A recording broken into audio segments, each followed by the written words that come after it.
come on, just a bit faster, you think, sitting in the back seat of a taxi. The driver's been trying to find a way out of this traffic jam for almost half an hour. You're late for your flight and getting nervous. Finally, the cab pulls up to the airport. You hear the announcement, they're boarding already. You push your way to the front of the line, annoy a whole bunch of people, and sprint to the airport like it's the end of a cheesy movie. You're sweating, breathing hard, but you made it. You're the last one on the plane, and that's weird. Someone's sitting in your seat. Just a mix-up. You politely tell them he took your seat, and then he turns around and looks at you. Wait, the guy looks shocked, but so do you. You're looking at your own face. It's your double, a doppelganger. But how? This is a real story that happened to two people at an American airport, and it's not the only time it's happened. People all over the world meet their doppelgangers. Imagine if you met your copy. It's quite possible, but it's not like finding your long-lost twin or anything. The first thing you should know is that a doppelganger won't be your exact copy. Much more likely, it'll be someone who looks like you, sort of, in general. When you first meet someone, your brain sees superficial details of that new person's face. You don't pay attention to the length of their mouth, the distance between their eyes, or the symmetry of their face. You look at the eyes, mouth, eyebrows, nose, hair, but you don't look too carefully. Your brain mixes all those facial features together and gets a superficial picture in the blink of an eye. And if you compare people like that, it turns out it's not so difficult to find two similar people. Imagine a brown-eyed man with a round face, dark hair, oval nose, and short hair. There are more than 7 billion people in this world. More than half have brown eyes. Out of those, a whole bunch have an oval nose. Next, hairstyle. There's really not many of them. Most brown-eyed men have short, dark hair. Now, what about that round face? Apparently, there aren't too many genes responsible for the shape of a face, so do the math. There's going to be a ton of people with these basic features. Okay, so I actually did the math, and meeting your look-alike is at around 1 in 100,000. But that means you could have about 70,000 doppelgangers. It seems like a lot, but aren't you always telling your friends they sort of look like a celebrity? Around the world, there are hundreds of thousands of people who look like some movie star or musician. Math wins. So that's your basic level. But if we look in more detail, the chances of meeting your identical doppelganger are much smaller. There are apps and websites that can find people who really do look a lot like you. These programs analyze the faces of millions of users who plaster their photos all over social networks. Most likely, AI will find someone similar to you with the same basic features.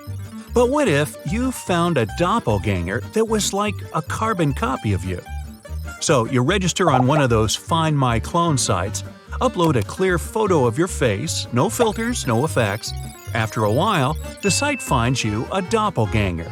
He lives in another city, but in the same country. You arrange a meeting and invite him to your apartment. A few days later, your doppelganger arrives. It's a strange feeling for both of you, like you're looking in a mirror.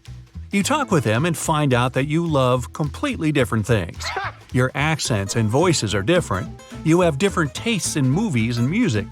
The more you learn about him, the more you realize he's nothing like you. Now it's time to live the ultimate fantasy. To replace yourself with a doppelganger, sit back and see what happens next. You want to know how long he can pretend to be you before people realize that something's gone horribly wrong. To make it look realistic, the doppelganger practices your voice and accent. Then he learns to walk and move like you. You go to the store and buy clothes for him, the kind of stuff you would wear. At the barbershop, you get identical haircuts. The barber doesn't believe you when you say you're not brothers. You're absolutely identical now. The time has come.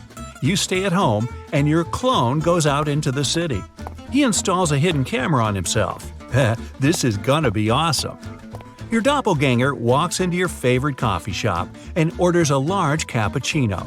The barista there has known you for ages. She looks happy to see you, him, whatever. She smiles and gives your almost twin the coffee and the change. She can see you standing in front of her, but her subconscious tells her that something's a bit off. She can't figure out what exactly, and it's a little scary. Oh! After the coffee, the doppelganger goes to meet your friends. You've prepped him about your social circle, so he's prepared. In the beginning, everything's pretty normal, but after a few minutes, your double starts to relax. Your friends are cool and he's having a great time. That's exactly when your friends begin to suspect something. No, they don't think that you're not you. They say you've changed for the better. Awkward. Your doppelganger's fun, has a sense of humor. This is getting weird. Your doppelganger returns home, to your home. You politely hint to him that maybe it's time to leave the city. Thank you, goodbye, and you call him a cab to the airport. After that, you eat a burger at a cheap fast food place. By the time you get home, you realize that burger was a bit off, and you spend most of the night hunched over in the bathroom. The next day, you can't even get out of bed. You get a notification. A friend tagged you in a photo. #morningcoffee. You try to log on and tell your friend she made a mistake. You're sick in bed, not out having coffee. But why can't you access your page? Someone must have logged in under your name and changed your password. You call your friends to warn them not to talk to you. Not you, your doppelganger. It all sounds ridiculous, and your friends think you're joking. You crawl out of bed and go meet them. That's when you tell them all about the site and the doppelganger. Oh. He should have left the city, but for some reason he stayed on. He's trying to steal your life away. You warn your friends to stay away from him. Your best friend gives you a look. Dude, you already told us all this about an hour ago. It wasn't me, it was him. Oh no! They look at you like you're mad. One of your friends even asks to see your ID. It's not in your pocket. Why now? You sprint home, but when you get to the front door, you get another nasty surprise. Your keys won't open the door. The doppelganger broke into your house and changed the locks. What's his problem? You knock and knock, scream, kick. Well, after a while, the police arrive. You're happy to see them and spill everything. Just then, the door opens, and your doppelganger starts thanking the police for coming so quickly. He called the police on you, on him. I don't even know anymore. He asks you to leave him alone. You say this is your home. He shows the cops your ID with your address on it. You don't stand a chance. Recon time.